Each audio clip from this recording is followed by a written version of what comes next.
பேசவே பயிர மாட்டேங்க. எல்லாருக்கும் வணக்கம். என்னோட பேர் தியாகராஜன். எடிட்டிங் வேறு பண்ண முடியாது. சரி, ஓகே.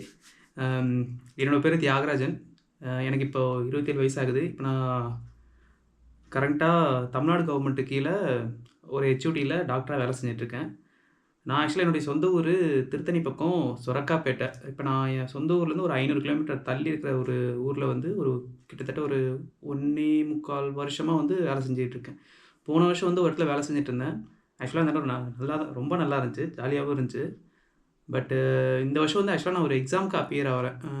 நான் போன வருஷம் வேலை செஞ்ச இடம் வந்து கொஞ்சம் ரெஸ்பான்சிபிலிட்டி அதிகமாக இருக்கிற மாதிரி ஒரு இடம். அந்த இடத்துல இருந்துக்கிட்டு படிக்கிறது கொஞ்சம் கஷ்டமாக இருக்குன்றதுக்காக தான் நான் இப்போ ஆக்சுவலாக இடம் மாறி இன்னொரு அப்கிரேடட் பிரைமரி ஹெல்த் சென்டருக்கு வந்து மாறி வந்திருக்கேன். ஏன்னா அப்கிரேடட் பிரைமரி ஹெல்த் சென்டரில் வந்து டியூட்டி ஷிஃப்ட்டில் வந்து நடந்துகிட்ருக்கோம். ஒரு வாரம் வந்து மார்னிங், ஒரு வாரம் ஆஃப்டர்நூன், ஒரு வாரம் நைட்டு, அந்த மாதிரி போயிட்டுருக்கோம். ப்ளஸ் என்ன சொல்கிறது, நம்ம டியூட்டி டைம் முடித்தா நம்ம போயிட்டே இருக்கலாம். அந்த இடத்துல வந்து ஃபுல் அண்ட் ஃபுல் நான் மட்டுமே ரெஸ்பான்சிபிளாக இருந்ததுனால பை சான்ஸ் ஏதாவது எமர்ஜென்சி அப்படின்னு கூப்பிட்டா நான் மட்டுமே பார்க்குற மாதிரி இருக்கும். இங்கே ஒரு வேளை நான் இல்லைனாலும் எக்ஸ்ட்ரா இருக்கிற மற்ற டாக்டர்ஸ் வந்து பார்க்குற மாதிரி இருக்கும் அப்படின்றதுக்காக தான் மாறி வந்திருக்கேன். ஓகே, அதெல்லாம் போக போக சொல்லிக்கலாம். ஃபஸ்ட்டு நான் எங்கேருந்து வந்தேன் அப்படின்றத முதல்ல சொல்லிடுறேன். என் அப்பா பேர் வந்து சிவலிங்கம், அம்மா பேர் ஜெயலக்ஷ்மி. நான் பிறந்தது வளர்ந்தது எல்லாம் சொந்த ஊர்லேயே தான் வளர்ந்தேன். எனக்கு வந்து கூட பிறந்தவங்க ஒரு அண்ணன், ஒரு தங்கச்சி. அண்ணனும் மேரிடு, தங்கச்சியும் மேரிடு. அண்ணனுக்கு ஒரு பெண் குழந்தை, தங்கச்சிக்கு ஒரு ஆண் குழந்தை. நான் மட்டும் தான் ஃபேமிலியில் இன்னும் மேரேஜ் பண்ணிக்காமல் இருக்கேன். வீட்டில் ஆனால் ஃபோர்ஸ் பண்ணிகிட்டு இருக்காங்க, கொஞ்சம் தள்ளி போடணும் அப்படின்னு கொஞ்சம் போயிட்டுருக்கு. அப்புறம் ஸ்கூலிங் அண்ட் காலேஜ் அதை பற்றி சொல்லிடலாம். நான் ஆக்சுவலாக 10th வரைக்கும் வந்து கவர்மெண்ட் ஸ்கூலில் படிச்சிருக்கேன். இதில் ஒரே ஒரு வருஷம் மட்டும் அப்பா வந்து ஒரு ப்ரைவேட் ஸ்கூலில் சேர்க்கலான்னு சேர்த்தாரு. அந்த ப்ரைவேட் ஸ்கூல்லேயே நான் நல்லா தான் படித்தேன். பட்டு அதுக்கு மேலே ஃபீஸ் கட்ட முடியல அப்படின்னு சொல்லிட்டு திரும்ப கவர்மெண்ட் ஸ்கூல்லேயே மாற்றி விட்டார். ஸோ 1 to 10ல் 6th ஸ்டாண்டர்ட் மட்டும் நான் ப்ரைவேட் ஸ்கூலில் படித்தேன். அதுக்கப்புறம் மீதி எல்லாம் கவர்மெண்ட் ஸ்கூல் தான்.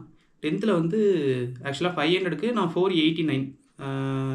இது 489ன்றது பெரிய ரேங்க் இல்லை அப்படின்னு ஒரு சிலர் சொல்லிட்டு இருப்பாங்க. நான் ஆக்சுவலாக கவர்மெண்ட் ஸ்கூலில் என் டிஸ்ட்ரிக்டில் வந்து நான் டிஸ்ட்ரிக்ட் ரேங்க் எடுத்திருந்தேன். அப்போது அதனால எனக்கு வந்து கலெக்டரேட் வழியாக ஒரு ஸ்காலர்ஷிப் வந்துச்சு. என்னென்னா 2 ஆப்ஷன் கொடுத்தாங்க. தம்பி, நீ திரும்ப ஒரு 11th and 12th கவர்மெண்ட் ஸ்கூல்லேயே படிச்சேன்னா பெர் இயருக்கு 18,000 ஸ்காலர்ஷிப்பு.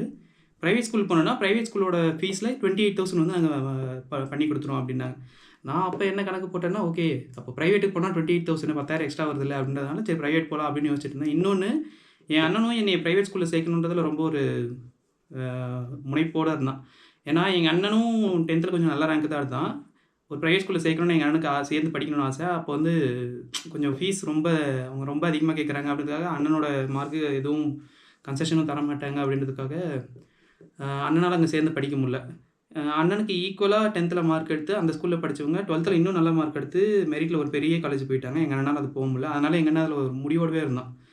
நம்மளுக்கு தான் போயிடுச்சு, தம்பியாவது கொஞ்சம் ஏதாவது நல்ல ஸ்கூலில் படிக்கணும் அப்படின்றதுக்காக 10th மார்க் வர்றதுக்கு முன்னாடியே உன்னை எப்படியா இருந்தாலும் அந்த ஸ்கூலில் சேர்த்தணும் அப்படின்ற மாதிரி எங்கள் அண்ணன் கொஞ்சம் ஐடியாவோட தான் இருந்தான். பட் ஒரு வகையில் எனக்கு வந்து இந்த 10th நல்ல மார்க் எடுத்ததுனால என்ன ஆகிடுச்சுன்னா, ஈரோடு ஐடியல், உங்களுக்கு நிறைய பேர் தெரியுமான்னு தெரில, ஈரோடில் அந்தியூரில் ஐடியல் அண்ட் ஆதர்ஸ்னு ஒரு எஜுகேஷனல் இன்ஸ்டியூஷன் இருக்குது.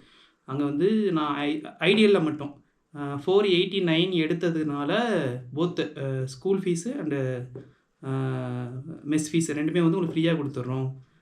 புக்கு, ட்ரெஸ்ஸு, அப்புறம் ட்ராவல், இதுக்கு மட்டும் நீங்கள் அமௌண்ட் கட்டினா போதும் அப்படின்ற மாதிரி ஒரு மெரிட் வந்துச்சு. அந்த அமௌண்ட்டு வந்து அந்த கலெக்டரேட் ஸ்காலர்ஷிப் சொன்னால அதில் வந்து மைனஸ் ஆகிடுச்சு.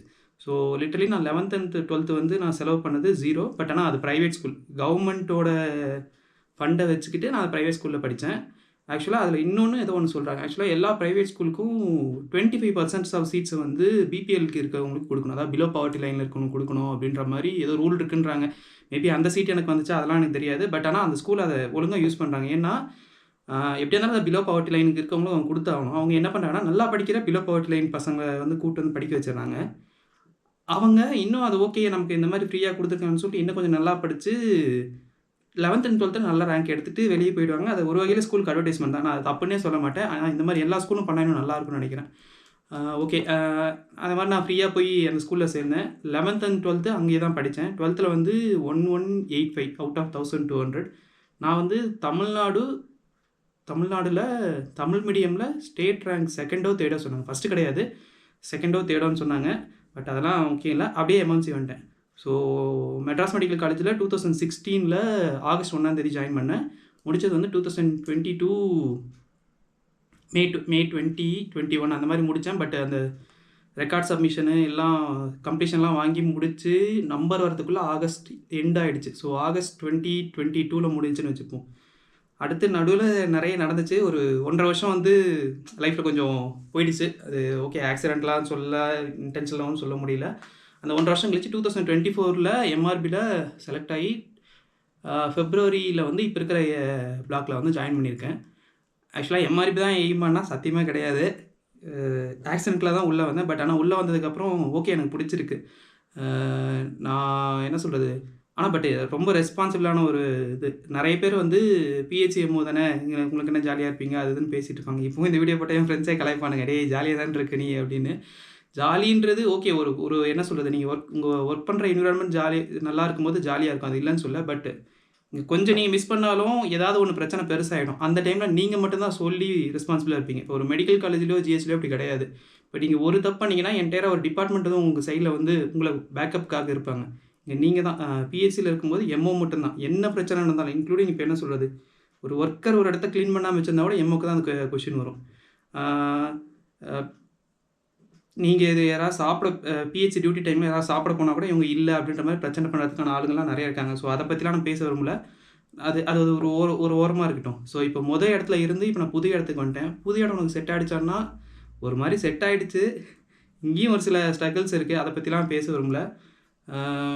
மோஸ்ட்லி பட் நான் இருக்கிற பிளாக்ல மோஸ்ட்லி 95 to 98% வந்து ஃபேவரபுளான என்விரான்மெண்ட் தான். அது ஒரு 2 to 5% கொஞ்சம் அப்படி இப்படி இருக்க தான் செய்யும். அவங்களாம் இருந்தால் தான் லைஃப்பில் கற்றுக்க வேண்டியதெல்லாம் கற்றுப்போம். ஓகே, அது போயிட்டுருக்கு. அடுத்து வந்து ஏன் 2 years கேப், அந்த கேப்பு ஆக்சுவலாக அது ஒரு ஆக்சிடெண்ட்டில் நடந்துருச்சு. அதில் வந்து அந்த 2 வருஷத்தில் பர்சனலாக, ப்ரொஃபஷ்னலாக, ஃபைனான்ஷியலாக ரொம்ப ஸ்ட்ரகிள்ஸ் கொஞ்சம் பார்த்துட்டேன். 2 years நீ கிளினிக் ஏதாவது போனியா அப்படின்னா, இல்லை நான் கிளினிக் போகவே இல்லை. என் வீட்டில் வந்து நீ எம்பிபிஎஸ் முடிச்சு நீ வேலைக்கு போகணும் என்னை ஃபோர்ஸ் பண்ணதும் கிடையாது. இல்லை நீ ஏதாவது உனக்கோட ஓன் மணிக்காக அந்த மாதிரி தான் பண்ணியா, இல்லை. எனக்கு அந்த 2 yearsக்கு வந்து என் அப்பா அம்மா வந்து நல்லாவே சப்போர்ட் பண்ணாங்க. ஐ மீன் என்னோடய பேசிக்காக என்னென்ன வேணுமோ, ஃபுட்டு, எஜுகேஷனுக்கு என்ன தேவைப்படுதோ எல்லாத்தையுமே எங்கள் அப்பா அம்மா சப்போர்ட் பண்ணாங்க. ஓகே, அப்பாவை பற்றி முதல்ல சொல்லிடுறேன். அப்பா வந்து ஆக்சுவலாக அப்பாவை பற்றி சொல்ல நிறைய இருக்குது. ஓகே, சிம்பிளாக சொல்லி முடிச்சிடறேன். அப்பா வந்து முதல்ல 10th ஃபெயில் ஆகி ஏதோ சம்திங் எத்தனை ஒரு டபுள் டிஜிட் டைம்ஸ் எழுதியிருக்காரு. மோர் தென் 10 times என்னமோ எழுதி 10th பாஸ் பண்ணிட்டாரு. அப்பா ஆக்சுவலாக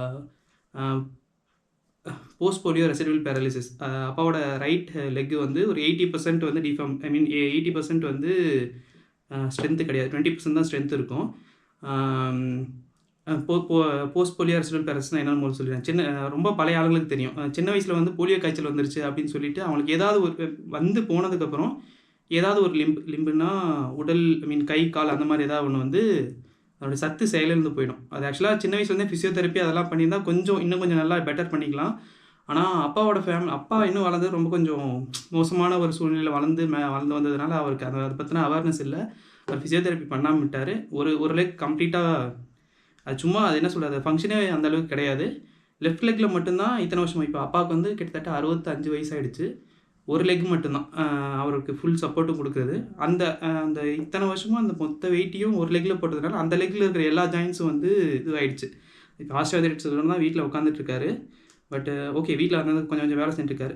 அப்பா வந்து ஸ்கூலில் கிட்டத்தட்ட ஒரு 20 yearsஆக வாட்ச்மேனாக இருந்து கடைசியில் ரிட்டைர்மெண்ட் கிட்ட ஒரு 2 ப்ரொமோஷன் மாதிரி வாங்கினார்.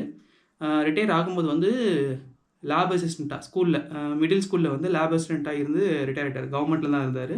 அப்பாவுக்கு வந்து ஹேண்டிகேப்டு கோட்டாவில் தான் கிடச்சிது. இது வந்து அப்பாவோடது. அப்பா வந்து எனக்கு என்ன சொல்கிறது, நான் இது வரையும் படித்ததில் அந்த 1 year ப்ரைவேட் ஸ்கூலுக்கு ரொம்பவே கஷ்டப்பட்டார். மற்றபடி எனக்கு பேசிக்காக என்னென்ன வேணுமோ அது எல்லாத்தையுமே அப்பாவும் அம்மாவும் செஞ்சு கொடுத்துட்டாங்க. அம்மா வந்து ஹவுஸ் ஒய்ஃப் தான், டைலரிங்கும் பண்ணுவாங்க. இப்போ அண்ணன் வந்து மேரேஜ் ஆகிட்டு அண்ணன் வந்து ஃபயர் சர்வீசஸில் ஜாயின் பண்ணியிருக்கான். தங்கச்சி வந்து ஹவுஸ் ஒய்ஃபாக தான் இருக்காங்க. தங்கச்சியோட ஹஸ்பண்ட் வந்து டிஎன்பிஎஸ்சி குரூப் 4 கிளியர் பண்ணிட்டு இப்போ ஒரு ஜூனியர் ரெசிடெண்ட்டாக வேலை செஞ்சிட்ருக்காங்க. ஓகே, இது வந்து ஃபேமிலியை பற்றி. அச்சீவ்மெண்ட்ஸ்னு சொல்லிக்கிறதுக்கு எதுவும் கிடையாது. அதுதான், நான் கவர்மெண்ட் ஸ்கூலில் படித்தேன். ஃபஸ்ட் ஸ்டாண்டர்ட்லேருந்து இப்போ மெட்ராஸ் மெடிக்கல் காலேஜுக்குள்ளே வர்ற வரைக்கும் டோட்டலாக நான் எவ்வளோ செலவு பண்ணியிருப்பேன்னா ஹார்ட்லி ஒரு மொத்தமாக சேர்த்து சொல்கிறேன். அந்த 12 வருஷம் ஸ்கூலிங்கு எல்லாம் சேர்த்து ஒரு ஒரு 15,000லேருந்து 20,000 செலவு பண்ணியிருப்பேன்.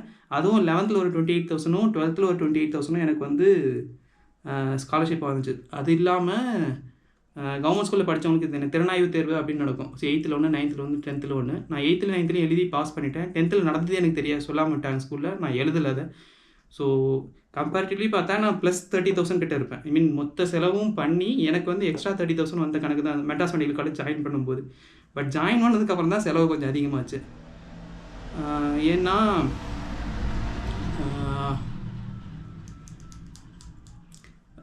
மந்த்லி வந்து மெஸ் பில் ஒரு 5,000 வரும். அடுத்து வந்து காலேஜ் ஃபீஸ் ஒரு 13,000 வரும். எக்ஸாம் ஃபீஸ் ஒரு 13 அரௌண்ட் ஒரு 70,000 to 80,000 அந்த மாதிரி வரும் ஃபஸ்ட்டு 4 இயர்ஸ்க்கு. ப்ளஸ் ஃபஸ்ட்டு 4 இயர்ஸ்க்கு சேலரி எதுவும் கிடையாது. நம்ம 4 இயர்ஸ் எக்ஸாம் முடித்து இன்டர்ன்ஷிப் பண்ணும்போது தான் சேலரி மாதிரி வரும். அதான் அந்த 5.5 இயர்ஸுக்கும் நான் பண்ண செலவை என் இன்டர்ன்ஷிப்பில் இருந்த காசு எனக்கு ரிட்டர்ன் வந்துருச்சு. அடுத்து 1.5 இயர்ஸுக்கு மட்டும் வீட்டிலேருந்து கொஞ்சம் செலவு வாங்கினேன். இப்போ வந்து நான் கவர்மெண்ட் ஜாபில் வந்து ஜாயின் பண்ணிட்டேன்.